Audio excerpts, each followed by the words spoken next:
Chapter 1. Survival is not a victory. It is merely a brutal, agonizing delay. The thought echoed in the hollow cage of my mind as the back of a jeweled hand cracked across my jaw. The impact sent a shockwave through my skull. My vision fractured into sharp bursts of white light. I hit the ground hard. The freezing masonry of the dressing chamber floor bit into my bare knees, a ruthless anchor dragging me back to reality. I tasted rusted iron. I tasted broken promises. A hot, stinging trickle of blood slid down my chin, gathering at the corner of my split lip. "You clumsy, pathetic creature." Sloane's voice was a venomous hiss, sharp enough to cut glass. She stood above me, a vision of aristocratic cruelty wrapped in layers of shimmering gold-threaded silk. It was her coronation gown. Tonight, she was meant to be crowned the Luna Queen. Tonight, she was supposed to bind her soul to the most terrifying predator in the realm. But right now, her only concern was the microscopic fray I had accidentally caused along her hemline. Her fingers tangled into the roots of my hair. She wrenched my head backward. A silent gasp tore at my throat. I tried to scream, but only a hollow, pathetic wheeze escaped. The ancient curse locked around my vocal cords remained absolute. My silence was a prison.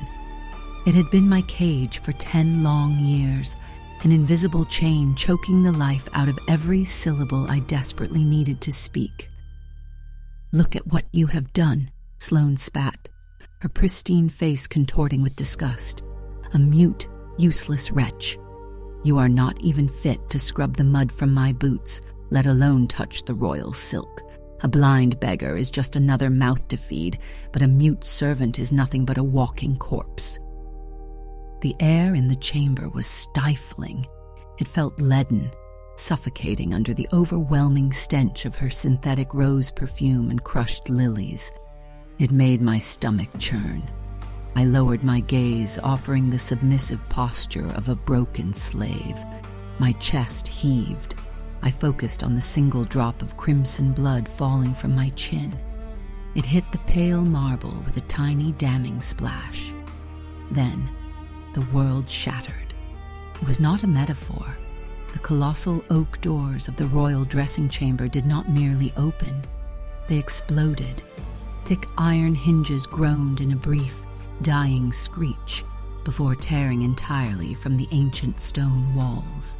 Splinters of ancient wood rained across the room, like lethal shrapnel. The silence that followed was absolute. It was deafening. The temperature in the room plummeted. The flickering flames in the grand hearth seemed to cower, shrinking back into the ashes. A suffocating, crushing pressure flooded the space, pressing down on my lungs until drawing a breath became an act of agonizing labor. Alpha King Nox had arrived. He stood in the ruined doorway, a towering silhouette of violence and absolute power. His broad shoulders blocked out the light from the hallway. He was draped in a dark, fur-lined mantle that seemed to absorb the very shadows of the room. He did not step into the chamber. He invaded it. Every instinct in my frail human body screamed at me to hide. He was the tyrant. He was the apex predator, a ruler forged in bloodshed and ruthless conquest. But underneath the terror, something else awoke. A sudden violent fever ignited in the center of my chest. It was a spark, landing in dry brush. The heat rushed through my veins, melting the ice in my bones. My skin prickled with a terrifying, undeniable awareness. My racing heart, previously fluttering in pure fear, suddenly shifted its rhythm. It pounded a heavy, primal drumbeat against my ribs. Thump, thump, thump. I could not look away. My gaze crawled up his imposing frame. His jaw was a hard, unforgiving line of granite. His eyes, glowing with a dangerous, predatory amber light, swept across the room. Sloane instantly dropped my hair. The cruel tyrant of the dressing room vanished, replaced by a simpering, blushing bride. She smoothed down her golden skirts and took a delicate rehearsed step toward him. "My king," she purred, her voice dripping with artificial sweetness. "You are early. The ceremony does not begin for another hour. I was just disciplining this useless." He did not even look at her. Knox froze, his head tilted slightly, an unnerving, predatory movement. His flared nostrils drew in a deep, slow breath. The air shifted. The oppressive scent of Sloane's floral perfume was instantly obliterated by a wild, intoxicating fragrance. It rolled off his imposing form like a physical wave. It smelled of dark pine needles crushed under heavy boots. It smelled of ozone, of a violent thunderstorm tearing through an ancient, forbidden forest. It was the scent of my doom. It was the scent of my salvation.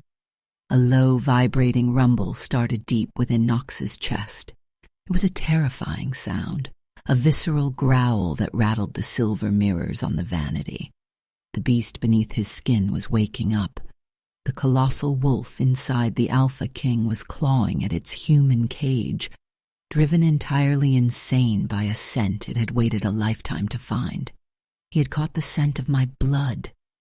The amber glow in his eyes darkened, bleeding into a feral, consuming crimson. His gaze snapped down, bypassing the beautiful, aristocratic woman entirely.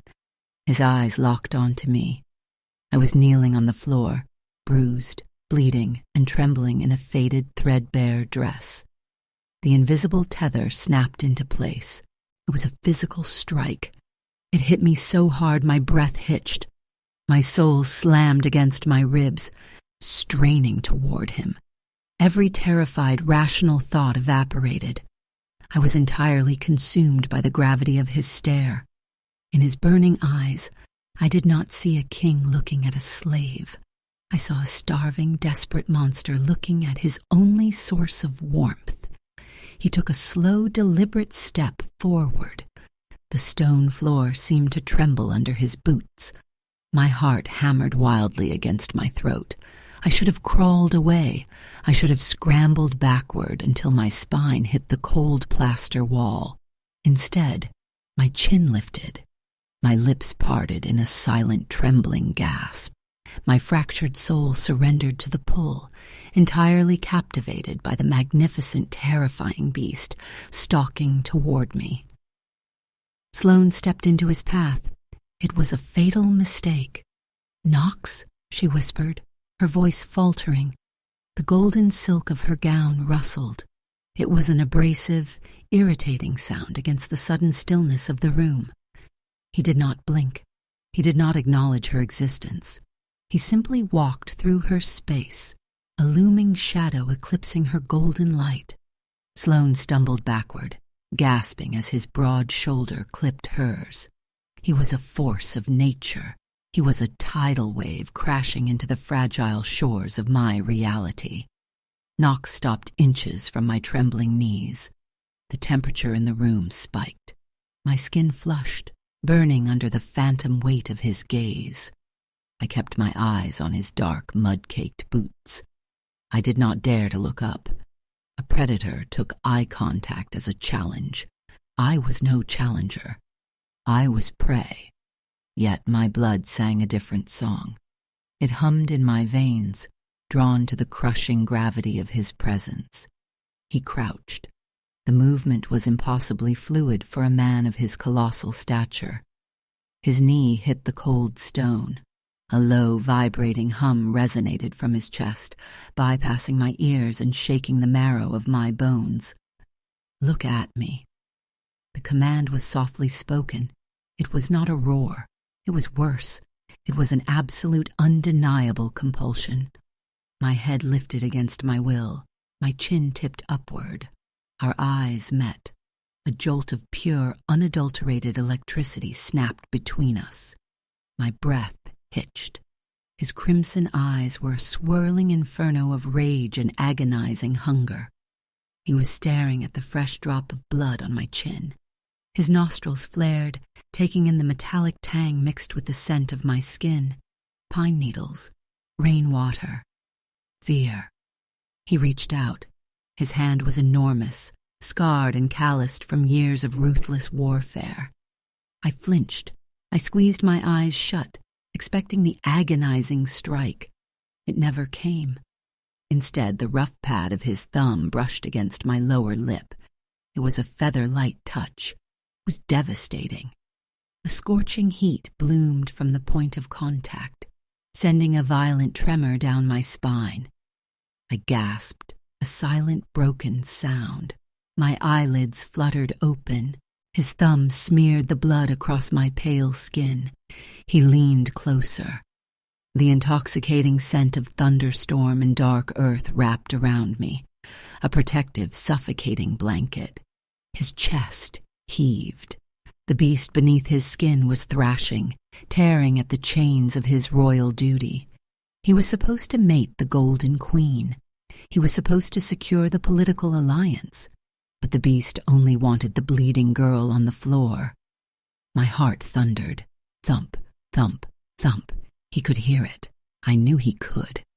His gaze dropped to the frantic pulse beating at the base of my throat. A dark, possessive hunger darkened his features. Without thinking, driven by an ancient instinct I did not understand, I leaned into his palm, a microscopic fraction of an inch, a silent, desperate plea for comfort. A harsh, primal groan tore from his throat. Mine, he breathed. The word was a jagged edge. Alpha. Sloane's voice shattered the delicate, terrifying bubble. She lunged forward. Her face was twisted into a mask of ugly, desperate fury. She reached out, her manicured fingers clawing at his dark mantle. "What are you doing? Get away from that mute filth. I am your Luna. I am your destiny." She made to grab his arm. She never touched him. Nox moved with blinding, lethal speed. He did not strike her. He simply stood up and threw a single backhanded swipe of his arm. The sheer force of the movement generated a wall of displaced air. Sloane was launched backward. She slammed into the vanity, a tangle of shrieking golden silk and broken perfume bottles. Glass shattered across the marble. "Do not touch me." His voice was a subterranean rumble. It commanded absolute obedience. The room froze. Even the dust motes seemed to stop dancing in the pale light. He turned back to me. The violence in his posture vanished, replaced by an intense, overwhelming focus. He bent down. Before I could process the movement, his muscular arm wrapped around the back of my knees. His other hand spanned my waist. I was hoisted into the air. I weighed nothing to him. He settled me over his broad shoulder, clamping a steely grip on my thigh to secure me against his chest. I gripped the thick fur of his mantle, my knuckles turning white, terrified of falling but utterly helpless against his overpowering strength. Nox turned toward the ruined doorway. The castle guards were sprinting down the corridor, their heavy armor clanking loudly, drawn by the commotion. They slid to a halt. Their eyes widened in pure shock at the sight of their fierce king carrying a bleeding, mute servant. Sloane pushed herself up from the ruins of the vanity. Her crown was askew. "Nox!" she shrieked, her voice cracking with hysteria. "The ceremony, the high priest is waiting." Nox paused at the threshold. He did not look back. His crimson eyes swept over the terrified guards, daring them to breathe. "Ogre, cancel the ceremony," he growled. The order was absolute. It brooked no argument. "This one is my blood slave from tonight. Anyone who follows, I will tear apart." He stepped over the splintered remains of the door. He carried me into the cavernous, swallowing darkness of the royal corridor, leaving a shattered queen and a fractured kingdom in his wake. Chapter 2. The journey through the labyrinth of the royal wing was a terrifying blur. Shadow stretched across the vaulted stone ceilings, morphing into monstrous shapes. The torches flickered and died as we passed, extinguished by the sheer, crushing aura radiating from the Alpha King. I was draped over his broad shoulder like a conquered prize. My lungs burned. The rich, overwhelming scent of crushed dark pine and electric ozone flooded my senses, drowning out the lingering stench of the dressing room. He did not stop. He did not speak. We reached the end of a heavily guarded corridor. 2 elite sentries in black and steel armor instantly dropped to their knees, their eyes averted. Knox kicked the towering mahogany door open. It slammed against the inner wall with a violent crash. He carried me into the pitch-black cavern of his private chambers. The heavy door swung shut behind us. The iron deadbolt slid into place with a deafening final click. We were alone. The darkness in the room was absolute, but the king did not need light to hunt. He moved with the lethal, silent grace of a shadow. Before my mind could process the danger, my back hit the freezing obsidian wall. I gasped at the sudden jolt of cold. Then, the furnace of his body pressed against me. There was no escape. He caged me in, planting his massive, leather-clad arms on the wall beside my head. The heat rolling off his skin was a physical assault. It sank into my freezing bones, melting the marrow. My breath hitched in my chest. I was entirely trapped in his orbit, a fragile moth pinned beneath the stare of a starving predator. Thump, thump, thump. My heart battered against my ribs, frantic and loud in the silent room. Knox lowered his head. The movement was agonizingly slow. I squeezed my eyes shut, trembling violently as his face hovered mere inches from my neck. He inhaled. It was a deep, ragged pull of air that seemed to drag the very soul from my body. His nose brushed against the sensitive skin just beneath my ear. A violent shiver racked my spine. "Fear," he rumbled, his voice a subterranean vibration against my collarbone. "You reek of it." But underneath the terror, he trailed off. The rough, stubbled plane of his jaw scraped along my neck. The friction sent a shocking electric jolt straight to my core. I whimpered, a pathetic, silent sound trapped behind my lips. My hands, entirely of their own accord, lifted. My trembling fingers curled into the thick, dark fur of his mantle. I was not pushing him away. I was holding on. The colossal wolf inside him roared in approval at my subconscious surrender. His lips parted.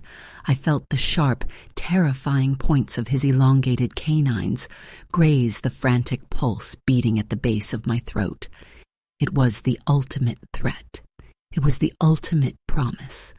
One bite, and I would be marked as the king's property until the stars burned out. The tension was a physical cord pulling tighter and tighter between us. My blood boiled. The instinctual mate pull was a savage, unrelenting gravity, demanding I offer my neck to the beast. "Who are you?" he demanded, his breath a scorching fire against my skin. "Give me your name." I froze. The intoxicating spell shattered, replaced by the crushing weight of my reality. I opened my mouth.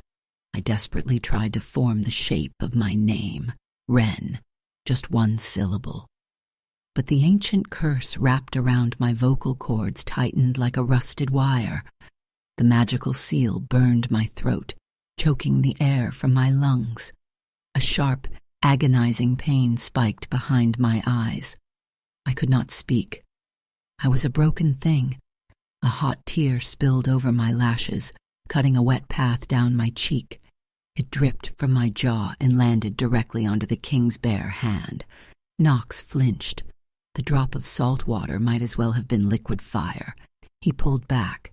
His glowing crimson eyes snapped to my face, narrowing into lethal slits. He saw my parted, trembling lips. He saw the desperate, silent struggle tearing me apart from the inside.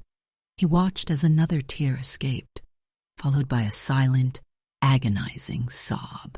The feral, consuming hunger in his eyes fractured. It shifted into something entirely different, the raw, unadulterated rage of a protector. "You cannot speak," he whispered. It was not a question. It was a horrifying realization. His massive, calloused hand lifted. I braced for the strike, expecting him to cast me aside for being a defective toy. Instead, the rough pad of his thumb brushed against my cheekbone. He traced the swollen purple bruise Sloane had left behind. His touch was impossibly delicate. It was the gentlest contact I had ever known. In the heart of the darkness, pressed against a cold stone wall, I realized a terrifying truth. The most ruthless monster in the kingdom was the only creature who did not want to break me. 3 sharp, rhythmic knocks shattered the fragile silence. "My king," a voice called from the corridor. It was smooth, dripping with dark sarcasm. "I hate to interrupt your private conquests, but the Royal Council is threatening a full rebellion. Sloane's father is assembling his guard, and the castle is currently descending into absolute chaos.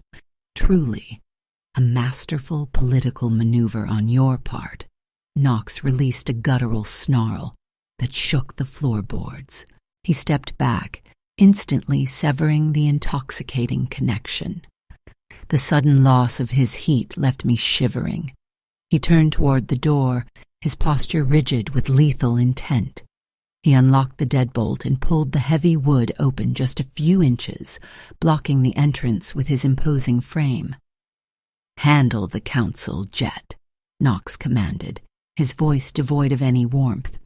"Anyone who speaks of treason loses their tongue." Beta Jet stood in the torchlight. He leaned casually against the stone archway, completely unfazed by his alpha's murderous aura. Jet's sharp, calculating eyes drifted past Knox's broad shoulder. They landed on me. I shrank back against the obsidian wall. My tangled hair fell forward, exposing the nape of my neck. Jet's sarcastic smirk vanished. His eyes widened in absolute shock. He stared directly at the faint silver scar etched into my skin, a perfect pale crescent moon. "Sire," Jet breathed, all traces of mockery completely gone from his voice. "Her mark, is that—" "Shut your mouth," Knox snapped, stepping into the corridor and blocking Jet's view entirely. "Speak of this to no one. Guard the perimeter of this wing." Knox turned back to me one last time. His crimson eyes swept over my trembling form, burning with a fierce, possessive fire. "Do not move from this room," he said. "Hein," he ordered softly. He pulled the door shut. The heavy deadbolt ground into place, sealing me inside the impenetrable fortress of the king's bedchamber. The silence rushed back in, heavy and suffocating. I collapsed onto the floor, pulling my knees to my chest. My heart was still racing, echoing in the quiet dark. For the first time in 10 years, I felt a flicker of dangerous, terrifying hope. Then, I heard the grinding of stone. It was a low, grating sound coming from the massive, unlit hearth across the room. I froze, the blood turning to ice in my veins. The soot-stained stones at the back of the fireplace shifted.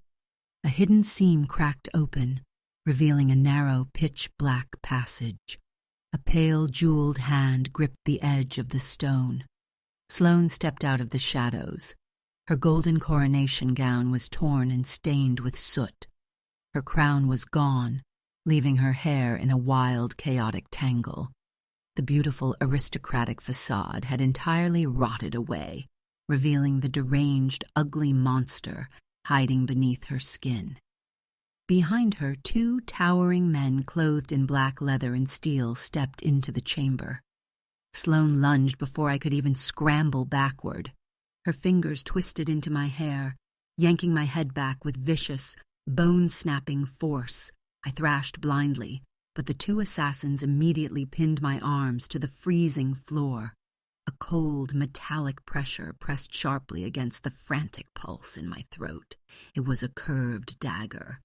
The blade dripped with thick green venom. Sloane leaned down. Her breath smelled of sour wine and absolute madness. "And did you really think," she hissed, her voice a poisonous razor against my ear, "that you could steal my alpha, you mute whore?" Chapter 3. The blade did not pierce my skin, but the venom burned like liquid acid against my throat. I was hauled backward into the suffocating darkness of the secret passage. The two assassins dragged me by my arms, my bare feet scraping over jagged, unhewn stone. I fought blindly. I kicked. I thrashed.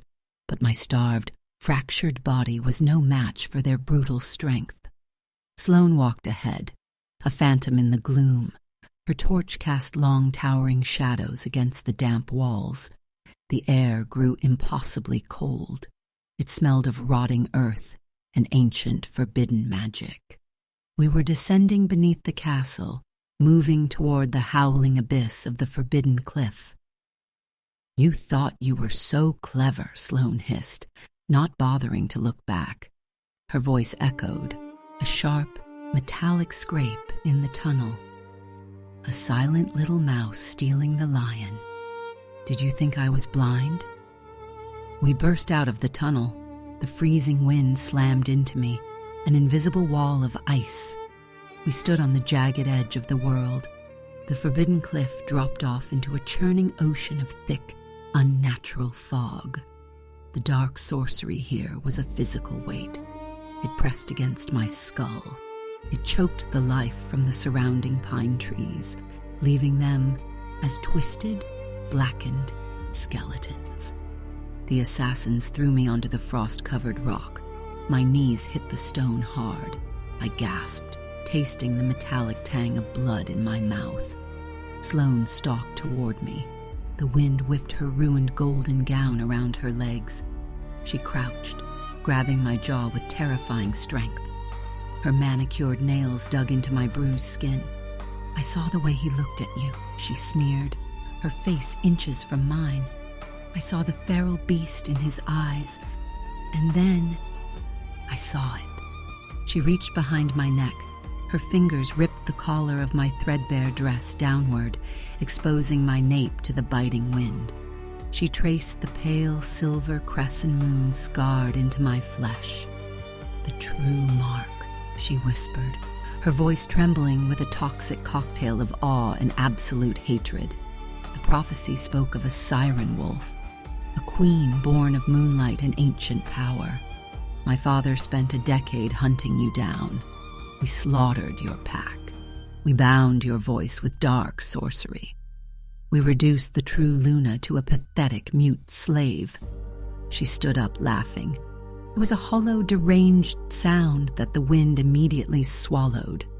"I have worn your stolen crown for years. I will not let a nameless wretch take my kingdom now."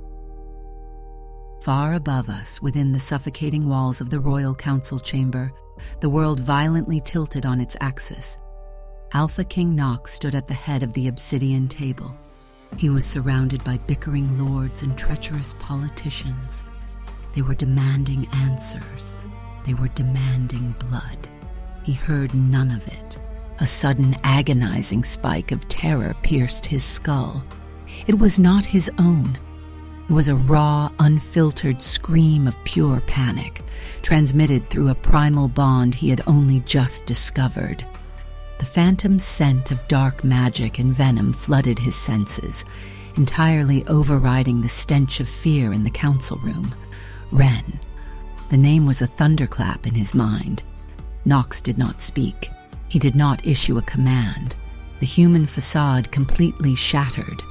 The towering king vanished, instantly replaced by a colossal, nightmare-inducing beast. The transformation was instantaneous and brutal. Dark midnight fur erupted from his skin, bones cracked and reshaped with deafening violence. Claws the size of iron daggers tore through the stone floor. The council lord screamed, scrambling backward in absolute primal terror, as a wolf the size of a warhorse manifested in their midst. The beast roared. It was a sound that shook the very foundations of the castle. He did not use the doors. He launched himself forward, a blurring missile of black muscle and lethal intent. He smashed straight through the solid oak barriers, splintering them into dust.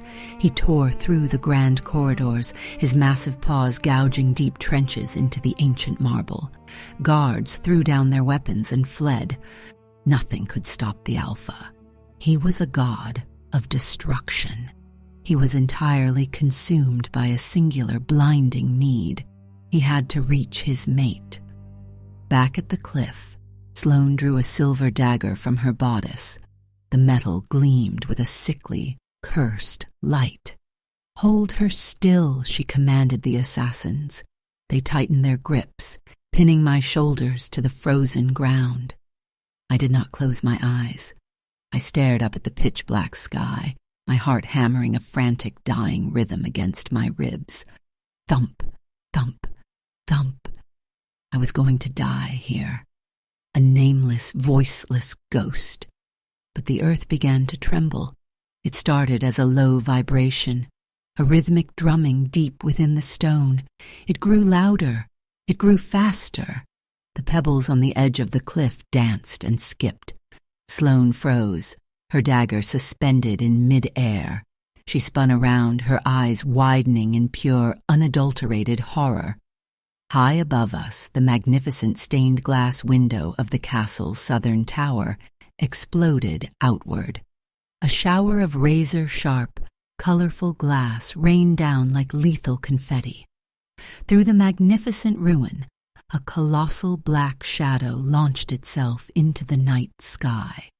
The great beast seemed to hang suspended in the air for a fraction of a second, a terrifying silhouette against the pale moon. His glowing crimson eyes locked entirely onto Sloane. He landed on the rocky slope above us with an earth-shattering impact. The ground buckled beneath his weight. He let out a blood-curdling demonic snarl and charged down the incline, tearing up boulders as he sprinted toward us. "The Alpha," one of the assassins screamed, dropping my arm and sprinting toward the tree line. Knox was a hurricane of teeth and shadow. He was 50 yards away. Then 20. Sloane's face twisted into a mask of pure suicidal malice. If she could not have him, she would destroy the only thing he wanted. "No!" she shrieked. She did not stab me. She kicked me in the chest with all her frantic strength. My body slid backward over the frost. There was nothing to grab. There was nothing to hold on to. The jagged edge of the world simply vanished beneath me. The last thing I saw before the thick fog swallowed me whole was the colossal black wolf leaping from the cliff's edge, his jaws snapping empty air as he desperately tried to catch my falling hand. The wind screamed. It was a physical entity, tearing at my hair and my threadbare clothes. The thick, unnatural fog of the forbidden cliff swallowed me instantly, blinding my vision. Ice crystallized on my eyelashes. Gravity was a relentless, invisible hand, dragging me down into the crushing dark. I was falling. There was no ground. There was no hope. My stomach lurched into my throat as terminal velocity took over. The bitter cold bit into my skin, numbing the venom burning on my neck. I closed my eyes, waiting for the devastating impact of the jagged rocks below. I was a voiceless ghost returning to the earth. Then the sky above me tore open. A colossal black shadow eclipsed the pale, distant moonlight. He did not hesitate. The Alpha King did not pause at the edge of the world to calculate the risk. He simply threw himself into the abyss. He was a falling star of pure, violent devotion. The wind roared around us, but I could hear the brutal, sickening sound of shifting bone and tearing muscle. Knox was forcing himself out of his immense wolf form. In the deadly, uncontrolled freefall, paws and claws were useless. He needed hands to hold me. He needed broad shoulders and a human chest to shield my fragile body from the fatal impact. He caught me in the dark. The collision of our bodies mid-air knocked the remaining breath from my lungs.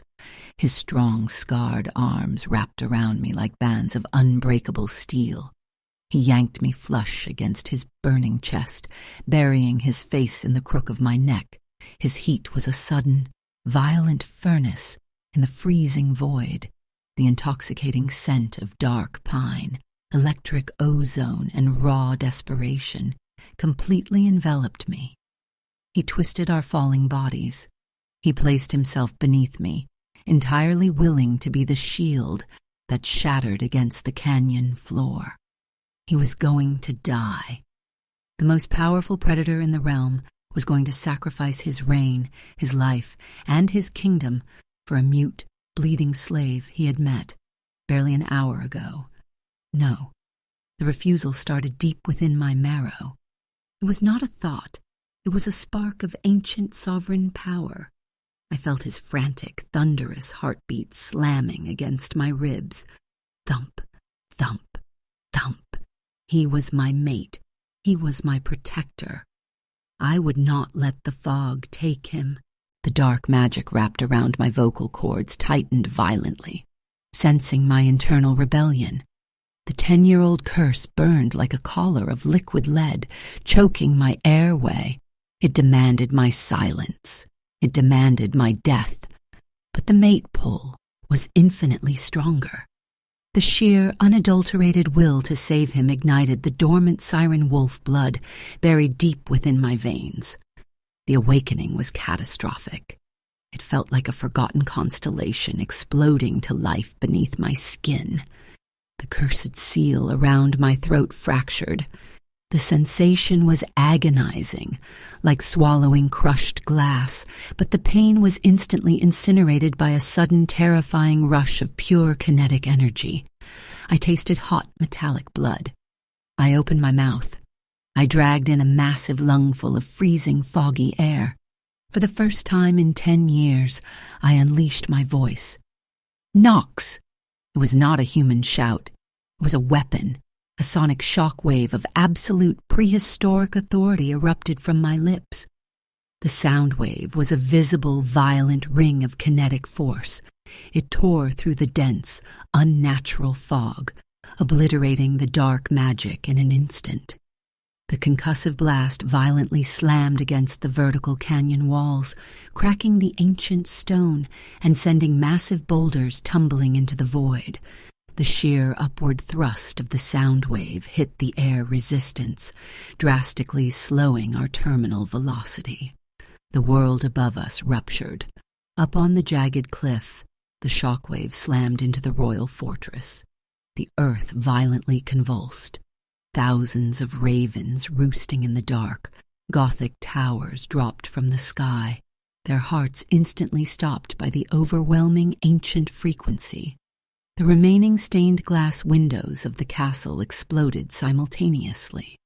A glittering, deadly shower of colorful razor blades rained down upon the courtyards. Sloane collapsed onto the frost-covered rock.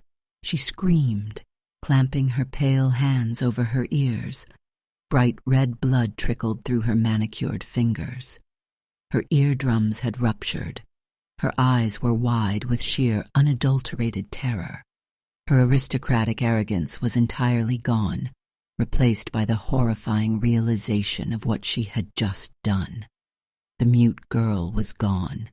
The true Luna had awakened. Heavy, frantic footsteps thundered across the cliff edge. Dozens of royal elite guards, armed with heavy crossbows and volatile fire artillery, arrived at the precipice. They stared down into the swirling, cleared abyss, their weapons drawn, completely disoriented by the monstrous sound. Sloane scrambled backward, her face twisted into a mask of pure hysterical madness. She pointed a trembling, blood-stained finger toward the dark drop. The Alpha is corrupted, she shrieked, her voice cracking with desperation. He has been possessed by a demon. Shoot them. Fire the artillery. Kill them both. Now. The guards hesitated for a fraction of a second, torn between loyalty to their king and the absolute panic induced by the Luna's command. But the fear of the unknown beast below won. The black sky above the cliff suddenly ignited. 100 heavy, steel-tipped projectiles launched into the air. Their shafts were wrapped in pitch and set ablaze, burning a violent, chaotic crimson against the pitch-black night. The flaming missiles reached their apex, hovering for a terrifying heartbeat, before they all arced downward. It was a lethal rain of hellfire. The burning arrows plunged straight into the dark abyss, cutting through the swirling remnants of the fog, zeroing in on the exact location where the Alpha King was desperately clinging to his terrifying, magnificent queen. In the blinding, lethal glow of the descending fire, Nox did not look up at the threat. He did not brace for the impact. He looked only at me. His crimson eyes, glowing in the dark, burned with absolute awestruck worship. He had finally heard my voice, and as the hellfire rained down upon us, the monster smiled.